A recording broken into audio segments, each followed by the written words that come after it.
चलो, जय हिंद, वंदे मातरम साथियों, स्वागत है आपका अपने चैनल डिफेंस वॉरियर एकेडमी में। तो चलते हैं एक छोटे से क्वेट्स के साथ क्लास स्टार्ट करते हैं। रख हौसला, वो मंजर भी आएगा, प्यासे के साथ चलकर समंदर भी आएगा, थक हार के न बैठे मंजिल के मुसाफिर, वर्दी भी मिलेगी और मिलने का मजा भी आएगा। चलते हैं, आज के महत्वपूर्ण प्रश्नों का आगाज करते हैं। आज के महत्वपूर्ण प्रश्न में क्या होंगे पहले ये बता दें आपको। तो साइंस तथा जीके के सम्मिलित महत्वपूर्ण प्रश्नों का एक सीरीज लेके आया हूं जो कंटिन्यू रहेगा। तो चलते हैं, आज के प्रश्न का आगाज करते हैं। इसमें लगभग 35 प्रश्न, 35 में से यदि आप 30 करके दिखाते हैं तो आपकी तैयारी बहुत बेहतरीन है। यदि इससे कम करते हैं तो आपको अपनी तैयारी को और धार देने की जरूरत है। तो चलते हैं, आज के प्रश्नों की श्रृंखला का आगाज करते हैं। पहला क्वेश्चन, प्रथम विश्व युद्ध कब हुआ? तो प्रथम विश्व युद्ध कब हुआ तो देख लेते। पहला ऑप्शन है 1914, दूसरा ऑप्शन है 1914, दूसरा 1919, तीसरा 1924 और चौथा 1929। तो इसका उत्तर हो जाएगा 1914। लेकिन इसके बारे में और भी जानना जरूरी। तो 1914 से कब तक चला था? 1914 से 1918 तक चला था। कब तक चला था? 1914 से 1918। लेकिन इसके साथ साथ एक चीज और जाना, द्वितीय विश्व युद्ध कब तक चला? तो द्वितीय विश्व युद्ध के बारे में जान लेते हैं, यानी सेकेंड वर्ल्ड वॉर, सेकेंड विश्व युद्ध, विश्व युद्ध ये कब तक चला था? तो 1939 से 45 तक, 45 तक। कितने वर्षों तक चला ये पूछा जाए तो आप दोनों का अंतर निकाल सकते हैं। कितने वर्षों तक चला? तो 6 वर्षों तक चला। चलते हैं, नेक्स्ट क्वेश्चन देख लेते हैं। कांग्रेस की स्थापना किसने की थी? देखो, अध्यक्ष नहीं पूछा गया, प्रथम अध्यक्ष। दोनों ध्यान रखना, दोनों बच्चे गड़बड़ कर देते हैं। तो इसमें ध्यान रखना कि स्थापना किसने की थी। तो पहला है महात्मा गांधी, दूसरा है एओ ह्यूम, तीसरा ऑप्शन है राजेंद्र प्रसाद, चौथा ऑप्शन है जवाहरलाल नेहरू। तो इसका उत्तर हो जाएगा एओ ह्यूम। यदि पूछेगा प्रथम अध्यक्ष कौन थे तो WC बनर्जी, WC बनर्जी यदि अध्यक्ष पूछेगा। कांग्रेस के प्रथम अध्यक्ष कौन थे? तो व्योमेश चंद्र बनर्जी, व्योमेश चंद्र बनर्जी, व्योमेश चंद्र बनर्जी, व्योमेश चंद्र यानी WC बनर्जी।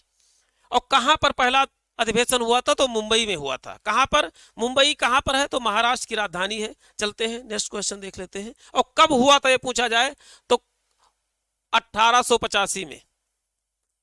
इसकी स्थापना कहां पर कब हुआ था? तो 1885 में। चलिए नेक्स्ट देख लेते हैं।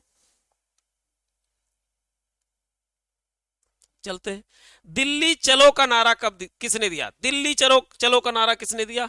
सुभाष चंद्र बोस, राजेंद्र प्रसाद, भगत सिंह, राम प्रसाद बिस्मिल। तो इसका उत्तर हो जाएगा दिल्ली चलो का नारा किसने दिया? तो सुभाष चंद्र बोस, यानी ऑप्शन ए सही हो जाएगा। लेकिन करो या मरो का नारा किसने दिया? तो महात्मा गांधी ने दिया था। चलते हैं, नेक्स्ट देख लेते हैं। सूर्य का प्रकाश पृथ्वी तक पहुंचने में कितना समय लगता है? कितना समय लगता है? पहला 400 सेकेंड, 300 सेकेंड, 500 सेकेंड या 600 सेकेंड। तो इसका उत्तर हो जाएगा 500 सेकेंड।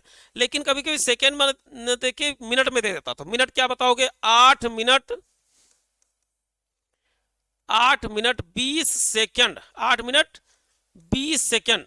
लेकिन यही कभी कभी डेसिमल में देने कहता है तो 8.33 मिनट बताना रहता है। चलते हैं, नेक्स्ट देख लेते हैं। लेकिन यही चंद्रमा का प्रकाश पृथ्वी तक आने में कितना समय लगता है? तो चंद्रमा का देख लेते हैं, 1.28 सेकेंड, मतलब 1.5 सेकेंड में लगभग चंद्रमा का प्रकाश पृथ्वी तक पहुंच जाता है। चलते हैं, नेक्स्ट क्वेश्चन देख लेते।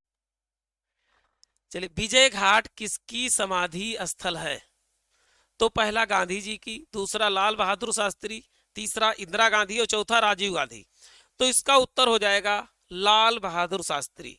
आप सभी लोग जानते हैं लाल बहादुर शास्त्री जो है पाकिस्तान पर विजय प्राप्त किए थे। तो इसी हिसाब से आप याद करते, विजय घाट किसकी है? लाल बहादुर शास्त्री। अपने कार्यकाल में कभी भी इन्होंने हार नहीं मानी, किसी भी चीज में हार नहीं मानी। गांधी जी का क्या है? राजघाट। कैसे याद करोगे राजघाट?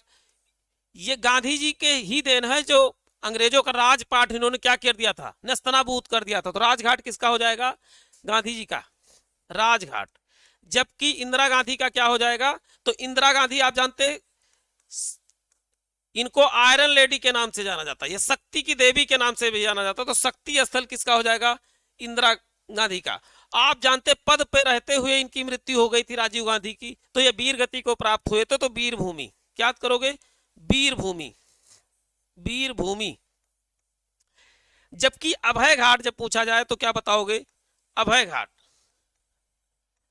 अभय घाट हो जाएगा मोरारजी देसाई, मोरारजी देसाई। मोरारजी देसाई किसका है, मोरारजी देसाई का क्या है, तो अभय घाट। चलते हैं नेक्स्ट देख लेते हैं।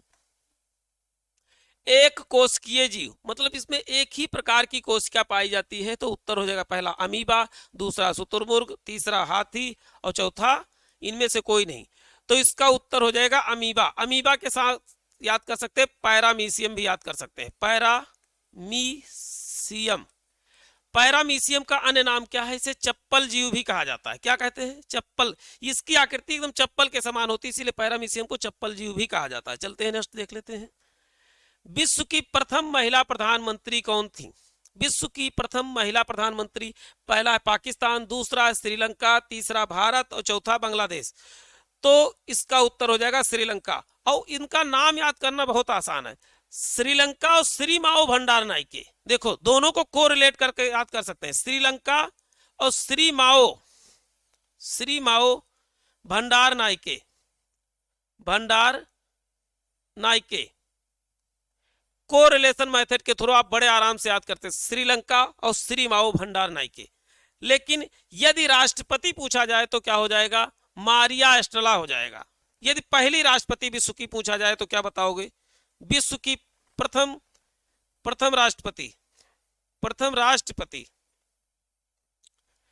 राष्ट्रपति कौन सी हो जाएंगी, तो मारिया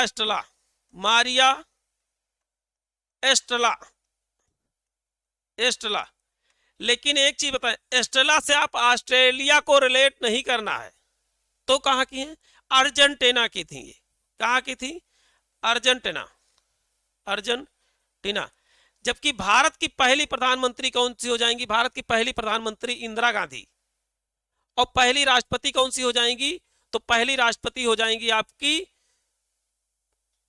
प्रतिभा देवी सिंह पाटिल। पहली राष्ट्रपति प्रतिभा देवी, देखो पास से पहली और पास से प्रतिभा देवी सिंह पाटिल हो जाएंगी।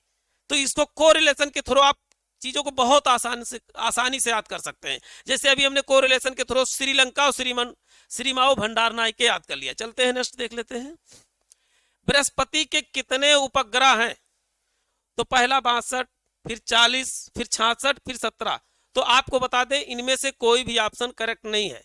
अब जो है बृहस्पति के कितने उपग्रह हैं, तो 79 उपग्रह हैं। पहले 66 थे, अब कितने हैं, 79 यानी 79 उपग्रह हैं। यानी ऑप्शन सी सही हो जाएगा। लेकिन सर्वाधिक उपग्रह आप शनि के हो गए हैं। शनि के कितने उपग्रह हैं, शनि के इस समय जो है 82 उपग्रह हैं। इसे 7 वलयों वाला ग्रह कहा जाता है। 7 वलयों वाला ग्रह किसे कहते हैं, तो शनि को 7 वलयों वाला ग्रह। इसे सबसे सुंदर ग्रह सबसे सुंदर ग्रह कौन सा है, यह पूछा जाएगा। सुंदर ग्रह का संज्ञा किसे दिया जाता है, तो ये भी शनि ग्रह को ही दिया जाता है। कैसे, सा से सुंदर, सा से शनि। शनि को सबसे सुंदर ग्रह कहा जाता है। इसका कलर किस तरह होता है, तो काला होता है। चलिए नेक्स्ट देख लेते हैं। भारत के प्रथम नोबेल पुरस्कार विजेता कौन है, प्रथम नोबेल पुरस्कार विजेता कौन है। पहला है सत्येंद्रनाथ टैगोर, दूसरा गांधी जी और तीसरा रविन्द्रनाथ टैगोर। तो रविन्द्रनाथ टैगोर इसके आंसर सही हो जाएगा, यानी ऑप्शन सी हो जाएगा। इन्होंने क्या गाया था, तो राष्ट्रगान।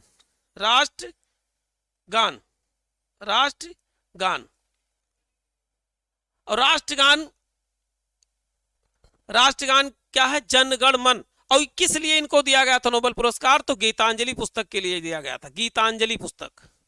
गीतांजलि साहित्य के क्षेत्र में दिया गया था गीतांजलि पुस्तक। तथा ये पूछा जाए किस सब्जेक्ट में दिया गया था, किस विषय में दिया गया था, तो बताएंगे आप साहित्य के क्षेत्र में दिया गया था।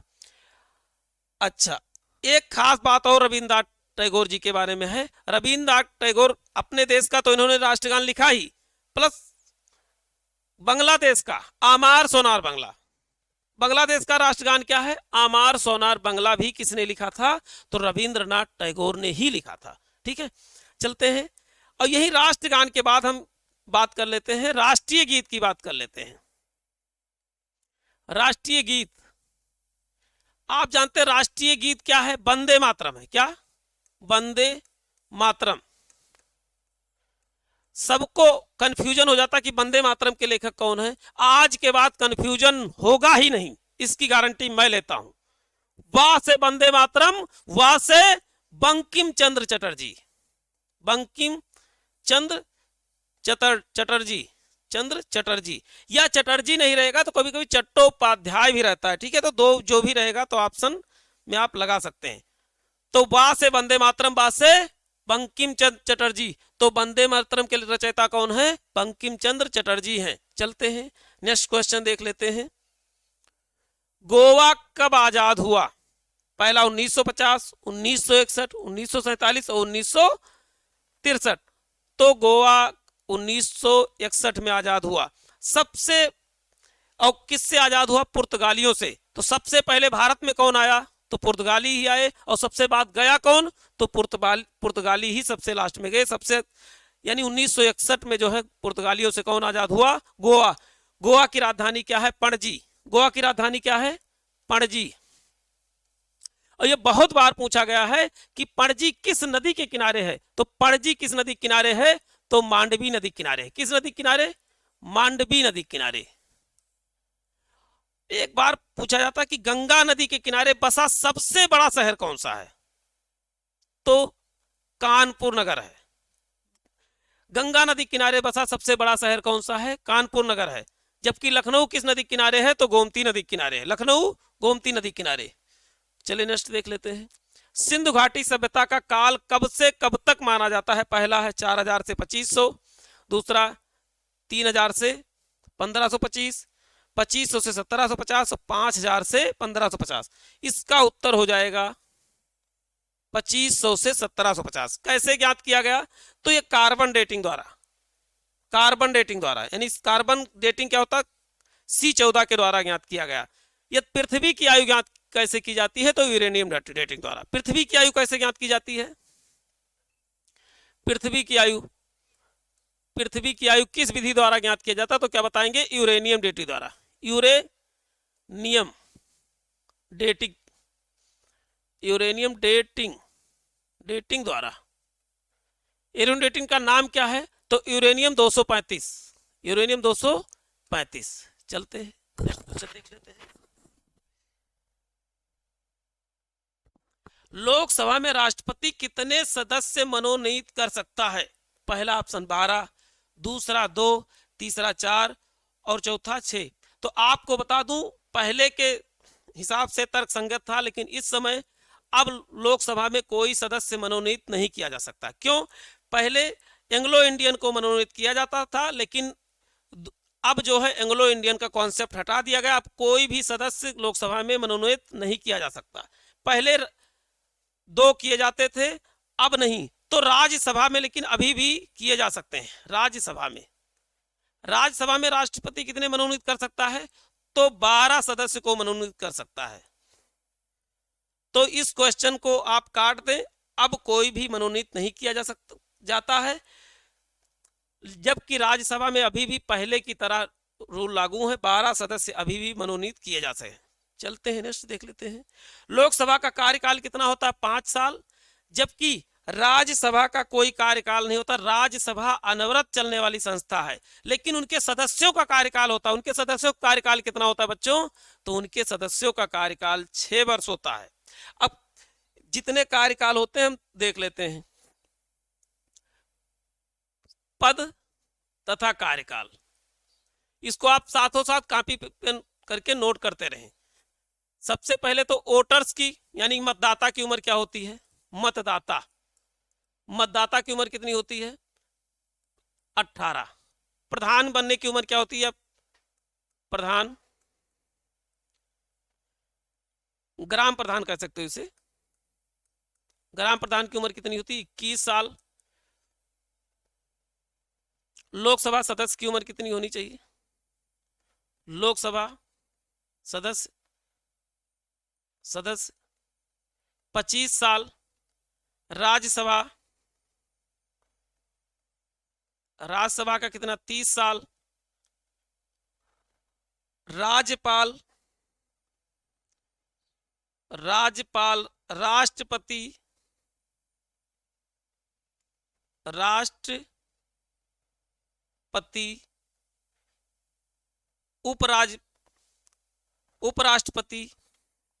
उपराष्ट्रपति इन सब की उम्र कितनी होनी चाहिए? 35 वर्ष होनी चाहिए।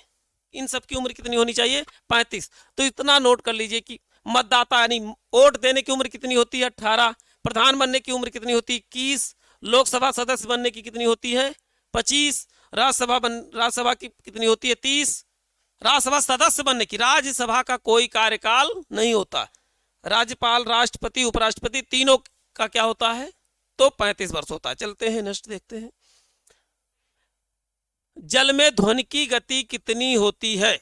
जल में ध्वनि की गति कितनी होती है? पहला 1500 मीटर पर सेकेंड, दूसरा 5000 मीटर पर सेकेंड, और तीसरा हो जाएगा 332 मीटर पर सेकेंड, और चौथा हो जाएगा 500 मीटर पर सेकेंड।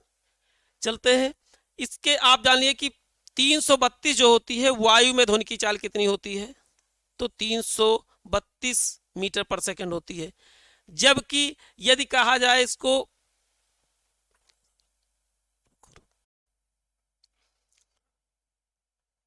जल, तो वायु, आप देखते हैं कि जल में ध्वनि की चाल कितनी होती? तो 1500 होती, लेकिन कहीं कहीं 1500 ना होके इसका रेंज क्या होता है?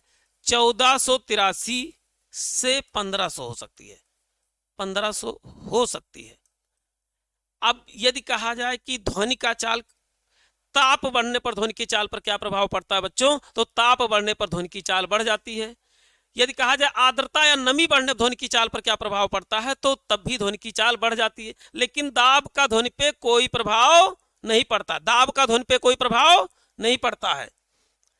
यदि कहा जाए 1 डिग्री सेल्सियस तापमान, माध्यम का तापमान बढ़ाने पर ध्वनि के चाल में कितने का परिवर्तन होता है? तो 0.61 डिग्री मीटर पर सेकेंड की वृद्धि हो जाएगी। 1 डिग्री सेल्सियस तापमान बढ़ाए तो कितने मीटर पर सेकंड की स्पीड बढ़ जाएगी? 0.61 मीटर पर सेकंड की स्पीड बढ़ जाएगी। चलते हैं नेक्स्ट देख लेते हैं। निम्नलिखित में से सबसे भारी धातु कौन सी है? सबसे भारी धातु कौन सी है? तो पहला ऑप्शन सोडियम, दूसरा है लिथियम, और तीसरा ओस्मियम, यहाँ ओस्मियम होना चाहिए था, और चौथा है चांदी। तो इसका उत्तर हो जाएगा सबसे भारी धातु कौन सी है? ओस्मियम। लेकिन हल्की धातु पूछा जाए तो हल्की लिथियम, हल्की धातु कौन सी हो जाएगी? लिथियम। या सबसे मुलायम धातु कहा जाएगा तो क्या हो जाएगा? मुलायम धातु हो जाएगा सोडियम, मुलायम धातु। इसे कौन सी ऐसी धातु जिसे चाकू से काटा जा सकता है? तो इसे चाकू से काटा जा सकता है, चाकू से काटा जा सकता है। 2 धातुएं ऐसे जिन्हें चाकू से काटा जाता है, सोडियम तथा पोटेशियम। इनको संरक्षित कहाँ रखा जाता है? इनको संरक्षित मिट्टी के तेल या केरोसिन ऑयल में रखा जाता है। इनको सामान्यतः कहाँ रखा है? यदि इनको बाहर पानी में रखें तो जलते हुए तैरने लगती है। सोडियम को पानी पे रख दिया जाए तो जलते हुए तैरती है। और चांदी क्या है? किसका सुचालक है? तो विद्युत का सर्वाधिक सुचालक कौन सा है? चांदी विद्युत का सर्वोच्च सुचालक कह सकते हैं, सर्वोच्च सुचालक है। और दूसरे नंबर पे कौन सा आता है? तो तांबा आता है सुचालक में। और तीसरे नंबर पे कौन सा आता है? तो एल्यूमिनियम आता है। चलते हैं नेक्स्ट देख लेते हैं।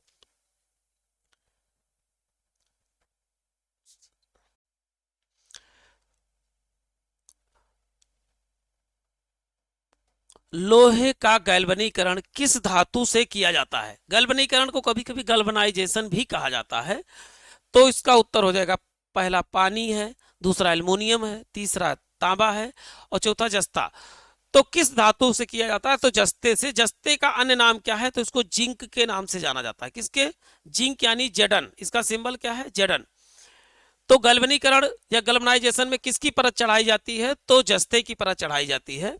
जबकि कहा जाए कि लोहे को जंग से बचाने के लिए क्या मिला दिया जाए, तो क्रोमियम धातु मिलाने पर लोहे में जंग नहीं लगता है। चलते हैं नेक्स्ट देख लेते हैं।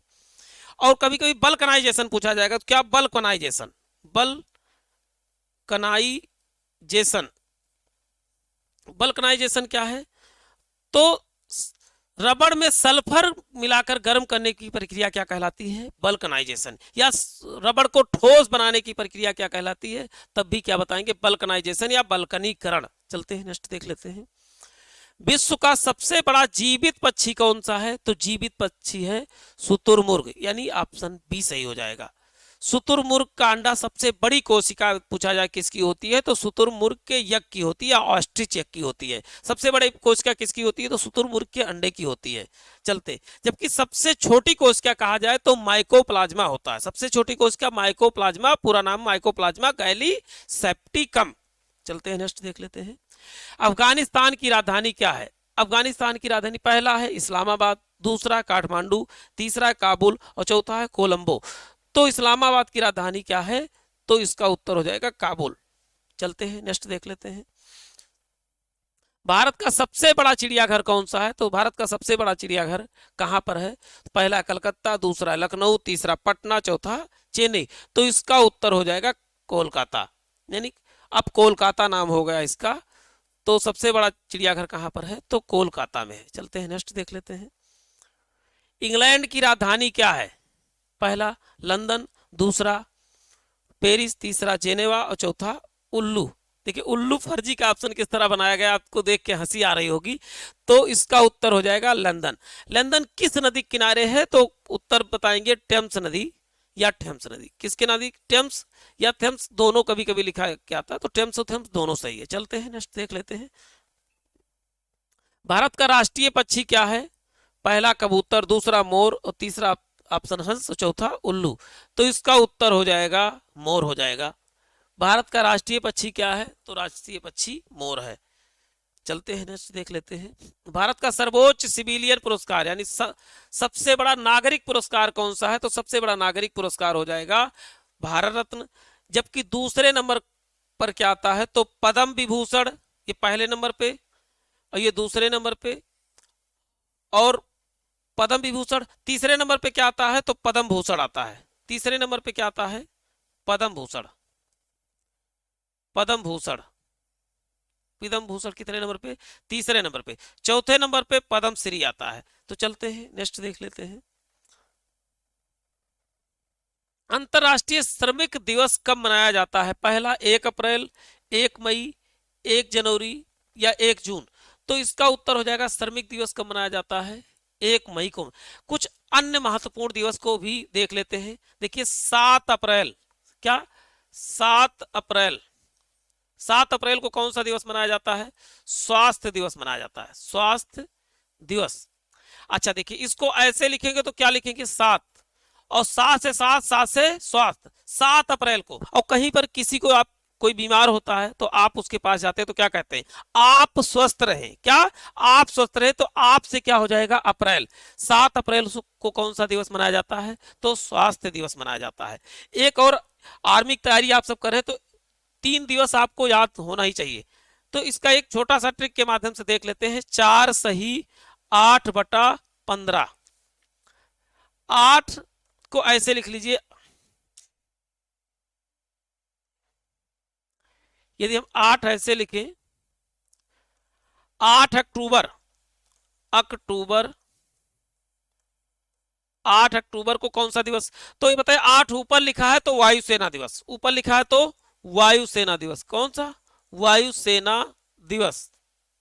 जबकि नीचे क्या है, यहां नीचे क्या है, थल है तो थल सेना दिवस। जनवरी को कौन सा दिवस मनाया जाता है, थल सेना दिवस, थल सेना दिवस। अब देखिए थल के बीच में क्या आता है, जल, थल के ऊपर क्या है, जल, तो जल सेना दिवस कब मनाया जाता है, जल को ही बोलते हैं नौसेना, जल सेना। और ये कब, 4 दिसंबर को, 4 दिसंबर को जल सेना दिवस मनाया जाता है। 4 दिसंबर को जल सेना या इसी को बोलते हैं नौसेना दिवस या नेवी डे, नौसेना दिवस या नेवी डे। चलते हैं नेक्स्ट देख लेते हैं। आजाद हिंद फौज की स्थापना किसने की थी? आजाद हिंद फौज की स्थापना किसने की थी? तो पहला हो जाएगा महात्मा गांधी, दूसरा सुभाष चंद्र बोस, तीसरा रास बिहारी बोस और चौथा मंगल पांडे ने। तो इसका उत्तर हो जाएगा रास बिहारी बोस। क्या हो जाएगा? रास बिहारी बोस। चलते हैं नेक्स्ट देख लेते हैं। भारत का सबसे बड़ा क्षेत्रफल के आधार पर राज्य कौन सा है? तो पहला राजस्थान, दूसरा मध्य प्रदेश और तीसरा आंध्र प्रदेश और चौथा हरियाणा। तो इसका उत्तर हो जाएगा सबसे बड़ा राज्य कौन सा हो जाएगा क्षेत्रफल के आधार पे? तो राजस्थान। जबकि जनसंख्या के आधार पे कहेगा तो जनसंख्या के आधार पे उत्तर प्रदेश हो जाएगा। जनसंख्या के आधार पे उत्तर प्रदेश हो जाएगा। चलिए नेक्स्ट देख लेते हैं। भारत का पहला राष्ट्रपति कौन था? भारत का पहला राष्ट्रपति कौन सा? बीबी गिरी, आर वेंकट रमन, डॉक्टर राजेंद्र प्रसाद या ज्ञानी जैल सिंह? तो उत्तर हो जाएगा डॉक्टर राजेंद्र प्रसाद। चलते हैं नेक्स्ट देख लेते हैं। फ्लाइंग सिख किसका मशहूर नाम है? फ्लाइंग सिख किसका मशहूर नाम है? तो उत्तर हो जाएगा पहला केपी गिल, हरभजन सिंह, मिल्खा सिंह या नवजोत सिंह सिद्धू। तो इसका उत्तर हो जाएगा मिल्खा सिंह को क्या कहा जाता है? फ्लाइंग सिख के नाम से जाना जाता है। चलते हैं नेक्स्ट देख लेते हैं। भारत का सबसे बड़ा पड़ोसी देश कौन सा है? ये सबसे बड़ा पूछ रहा है, ये नहीं कि सबसे अधिक समुद्री सबसे अधिक सीमा साझा करने वाला। सबसे अधिक सीमा कौन साझा करता है? तो बांग्लादेश साझा करता है। जबकि सबसे बड़ा देश कौन सा है? तो सबसे बड़ा देश कौन सा है? तो चीन है। चीन लगभग 14 देशों से सीमा साझा करता है, लगभग 14 देशों से। चलते हैं नेक्स्ट देख लेते हैं। इंसुलिन किस बीमारी को ठीक करता है? इंसुलिन किस बीमारी को? पहला है डायबिटीज, दूसरा ब्लड प्रेशर, तीसरा चिकन पॉक्स, चौथा इनमें से कोई नहीं। तो इंसुलिन जो है डायबिटीज, यानी डायबिटीज को कहते हैं मधुमेह। मधुमेह इंसुलिन। अच्छा, इंसुलिन बनाने में कौन सी धातु सहायक है पूछा जाएगा। तो इंसुलिन बनाने में धातु कौन सी सहायक है? तो जस्ता धातु सहायक है। जस्ता, जस्ता यानी जडन। इंसुलिन बनाने में कौन सी धातु सहायक है? तो जस्ता धातु सहायक है। जबकि ये पूछा जाए एनीमिया या रक्त अल्पता या पांडु रोग में किस धातु की कमी हो जाती है? तो लोहे की कमी या आयरन की कमी हो जाती है। तो आपको कौन सी बीमारी हो जाती है? रक्त अल्पता बीमारी हो जाती है या पांडु रोग हो जाता है। पांडु रोग नाम क्यों पड़ा? तो महाभारत के पांडु की मृत्यु जो है इसी रोग के कारण से, इसीलिए एनीमिया को पांडु रोग के नाम से भी जाना जाता है। चलते हैं नेक्स्ट देख लेते हैं। पारा कौन सा पदार्थ है? तो पहले जान लिए पारा एक क्या है? धातु है। क्या है? धातु। और धातु की गुण होती है कि धातु सदैव ठोस अवस्था में होते हैं, लेकिन पारा एकमात्र क्या है? अपवाद है। ये तरल अवस्था में पाया जाता है। पारा क्या है? तरल धातु है। क्या है? तरल धातु है। इसी के साथ साथ तरल अधातु पूछा जाए तो क्या बताओगे? तरल अधातु। अधातु कौन सी हो जाएगी? तो ब्रोमीन। क्या? ब्रोमीन। ब्रोमीन। अब कैसे याद करोगे? ब्रोमीन में भी 3 अक्षर दिख रहे हैं, धातु में भी 3 अक्षर दिख रहे हैं। 1 2 3, 1 2 3। और देखिए पारा में भी कितना? 1 2, और धातु में भी 1 2। तो कभी आज के बाद कंफ्यूजन नहीं होगा कि कौन सा तरल धातु पारा है और तरल धातु कौन सी है? ब्रोमीन हो जाएगी। चलते हैं नेक्स्ट क्वेश्चन देख लेते हैं। है मोतियाबिंद। मोतियाबिंद शरीर के किस हिस्से में होता है? आपने बहुत कहते हुए सुना होगा कि उनके दादाजी को मोतियाबिंद हो गया, दादी जी को मोतियाबिंद हो गया। तो इसका मतलब क्या है?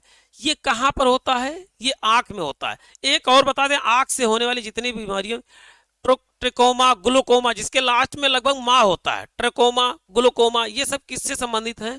तो आंख से संबंधित बीमारी। आंख से संबंधित कौन सी बीमारियां? Trachoma, trachoma, glaucoma, glaucoma. ये पूछा जाए आंख में लेंस कौन सा होता है? तो लेंस होता है उत्तल लेंस। कौन सा?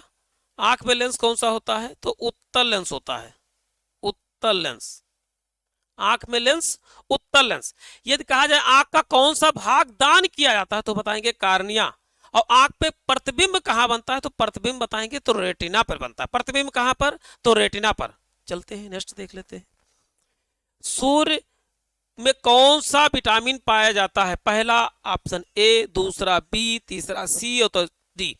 तो इसमें क्या पाया जाता है? विटामिन डी पाया जाता है। कि सूर्य में कौन सा विटामिन पाया जाता है? तो विटामिन डी। विटामिन डी को किस नाम से जाना जाता है? विटामिन डी को हार्मोन की भी संज्ञा दी जाती है। किसकी?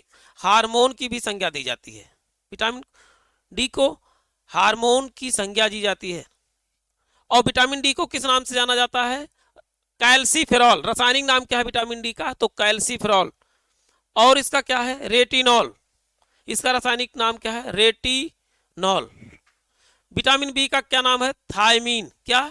थायमीन। रासायनिक नाम क्या है? थायमीन। विटामिन सी का क्या नाम है? स्कॉर्बिक। क्या? स्कॉर्बिक। तो चलते हैं नेक्स्ट देख लेते हैं। किसी चीज को पृथ्वी की तरफ खींचने वाले बल को किस नाम से जाना जाता है? किसी चीज को पृथ्वी की तरफ खींचने वाले बल को किस नाम से जाना जाता है? पहला चुंबकीय बल, गुरुत्वाकर्षण बल, आकर्षण बल या रिपल्सन बल। तो आप जानते हैं कि आकर्षण, गुरुत्वाकर्षण, पृथ्वी किस बल से खींचती है अपनी तरफ कोई वस्तु, आप ऊपर फेंकते हैं तो गुरुत्वाकर्षण बल के कारण कोई चीज आती है। आपने सुना होगा कि न्यूटन के ऊपर सेब गिरा था, तो सेब के से ही इन्होंने खोज किया था गुरुत्वाकर्षण बल का। चलते हैं नेक्स्ट देख लेते हैं। डायलिसिस बीमारी किससे संबंधित है? डायलिसिस को कभी हिंदी में क्या बोलते हैं? अपोहन। अपोहन। डायलिसिस को अपोहन के नाम से भी जाना जाता है। तो किससे संबंधित है? पहला है गुर्दा, गुर्दे को यकृत भी कहा जाता है। आंख यानी आई, त्वचा यानी स्किन, दिल यानी हार्ट। तो इसका उत्तर क्या हो जाएगा? डायलिसिस किससे संबंधित है? तो इसका उत्तर हो जाएगा गुर्दा, यानी कि ऑप्शन ए सही हो जाएगा। चल, गुर्दा यानी किडनी। किडनी। चलते हैं नेक्स्ट देख लेते हैं। सामान्य नमक का रासायनिक सूत्र क्या है? सामान्य नमक मतलब खाने वाले नमक की बात हो रही है। खाने वाले नमक की सूत्र तो पहला है KCl, दूसरा है CaCO3 और तीसरा NaCl, चौथा HgCl2। तो इसका उत्तर हो जाएगा NaCl। NaCl को बहुत सारे नामों से जाना जाता है। इसे क्या बोलते हैं? Rock salt, rock salt, table salt, table salt. जबकि KCl को लाहौरी नमक के नाम से जाना जाता है। लाहौरी नमक, लाहौरी नमक के नाम से जाना जाता है। KCl यानी पोटेशियम क्लोराइड को किस नमक से नाम से जाना जाता है? तो लाहौरी नमक के नाम से जाना जाता है। चलते हैं। यह CaCO3 क्या है? तो इसे बोलते हैं कैल्शियम कार्बोनेट। क्या बोलते हैं इसे? Calcium carbonate. कैल्शियम कार्बोनेट या इसी बोलते हैं संगमरमर या चूना पत्थर। संगमरमर या चूना पत्थर। चूना पत्थर। देखिए चूना पत्थर और पत्थर में कंफ्यूज नहीं होना आपको। पत्थर, चूना पत्थर और चूना। चूना का सूत्र क्या होता है? चूना का सूत्र होता है CaO। अच्छा, छोटा बच्चा चूना को खाओ नहीं कहता, चूना काओ। काओ तो CaO, चूना काओ, चूना काओ तो CaO, कैल्शियम ऑक्साइड। चलते हैं नेक्स्ट देख लेते हैं। सोनार उपकरण किस काम आता है? सोनार वो सोना बेचने वाले से इसका कोई लेना देना नहीं है। तो सोनार किस लिए प्रयोग किया था? ग्रहों के बीच की दूरी, वस्तु का तापमान, समुद्र की गहराई या चुंबकीय फील्ड। तो इसका उत्तर हो जाएगा समुद्र की गहराई या समुद्र में छुपी हुई वस्तुओं का किसके द्वारा पता लगाया जा सकता है? तो बताएंगे सोनार। या पानी वाली जहाजें किसका प्रयोग करती हैं? तो सोनार का। जबकि हवाई जहाज किसका प्रयोग करता है? तो रडार। कहते हैं कि रडार के द्वारा जो है जहाज चलता है। हवाई जहाज रडार से चलता है, जबकि सोनार से क्या चलता है? पानी वाला जहाज। चलते हैं नेक्स्ट देख लेते हैं। पानी कितने डिग्री सेल्सियस पे जमता है? यहां पर जमता है, एक याद रखना है, जा से जमता और जा से 0 डिग्री सेल्सियस। तो यहां पर कोई ऑप्शन नहीं। पानी कितने डिग्री सेल्सियस पे जम जाता है? तो एक ऑप्शन हम 0 डिग्री सेल्सियस बना लेते हैं। कितना? 0 डिग्री सेल्सियस पे जम जाता है सेंटीग्रेड पे। तो जा से जमना, जा से 0 डिग्री सेल्सियस। लेकिन कितने पे उबलता है? ये इसका क्वथनांक पूछा जाए तो क्या बताओगे? क्वथनांक हो जाएगा 100 डिग्री सेल्सियस। कितना? 100 डिग्री सेल्सियस। अधिकतम घनत्व पूछा जाए तो क्या बताओगे? अधिकतम घनत्व अधिकतम घनत्व कितना हो जाएगा 4 डिग्री सेल्सियस या 277 केल्विन। 277 केल्विन, इतना चीजें आपको याद रखना है। कमरे का सामान्य तापमान पूछा जाए तो कमरे का तापमान सेल्सियस में 27 डिग्री सेल्सियस, फ़ारेनहाइट में 80.6 फ़ारेनहाइट और केल्विन में 310 केल्विन हो जाएगा। चलते हैं नेक्स्ट देख लेते हैं। कपास की खेती के लिए कौन सी मिट्टी आवश्यक है? तो लाल मिट्टी, जलोढ़ मिट्टी, काली मिट्टी और दोमट मिट्टी। तो यहाँ का से कपास और का से काली मिट्टी, का से कपास, का से काली मिट्टी। काली मिट्टी को स्वतः जुती हुई मिट्टी भी कहा जाता है। स्वतः जुती हुई मिट्टी, स्वतः जुती मिट्टी भी कहा जाता है। चलते हैं नेक्स्ट देख लेते हैं। गेटवे ऑफ इंडिया कहां पर है? गेटवे ऑफ इंडिया पहला दिल्ली, दूसरा मुंबई और तीसरा कोलकाता, चौथा लखनऊ। तो गेटवे ऑफ इंडिया कहां पर है? मुंबई। जबकि इंडिया गेट जब कहा जाएगा तो इंडिया गेट कहां पर है? दिल्ली में है। दोनों में अंतर कर लीजिए। India Gate, India Gate, India Gate कहां पर है? तो इंडिया गेट दिल्ली में है। तो आज का सेशन यही समाप्त होता है प्यारे छात्रों। आशा करता हूं आपको सेशन बहुत ही अच्छा लगा होगा। तो वीडियो को लाइक करें, शेयर करें और सब्सक्राइब करें। तो आज के लिए इतना ही। जय हिंद प्यारे साथियों, फिर मिलते हैं नए आशा, नए विश्वास के साथ, नए प्रश्न के साथ। जय हिंद।